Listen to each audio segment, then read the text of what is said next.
السلام عليكم ورحمة الله وبركاته. walaalkayga qaaliga ah oo iyo qaalida walaashay ahay waxaan idin leenahay Ramadaan mubaarak. waxa aynu ku jirnaa bishii barakaysneed ee Ramadaan.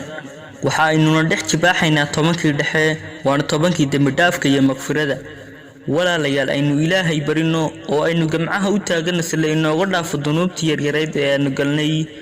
dunuubtii waaweyneyd ee aynu Ilaahay ka galnayna aynu ka toobad keenno si uu Alle inoo waafajiyo khayraadka ku jira bisha barakaysan ee Ramadaan. waxaynu wada ogsoonahay marka ay noo soo gasho bisha barakaysan ee Ramadaan in aynu ku mashquulno waxyaabo badan oo aan faa'iideyn lahayn sida daawashada musalsalaadka, ciyaaridda laadhuuda iyo cibaadada leenaga mashquuliyo ciyaaro gaar ahaan dhalinta. halka ay haweenkuna waqtigooda siiyaan ku jirida jikada iyo sameynta cunooyin tira badan. hooyooyinkeena iyo gabdhaheena khayr Allah siiya waa kuwa inoo dadaalaya, haddana ma habboona inaad waqtigaaga siiso sameynta cuno. haddaba aynu dhammaanteen ka faa'iideysano inta yar ee hadhay, kuna dadaalna toobada iyo baryada Alle. aynu kuna dadaalna sadaqada, waayo sadaqada naarta ayaa lanaga ilaaliyaa. Allana waxa aan ka baryayaa inuu inagu irsaaqo jannooyinkiisa.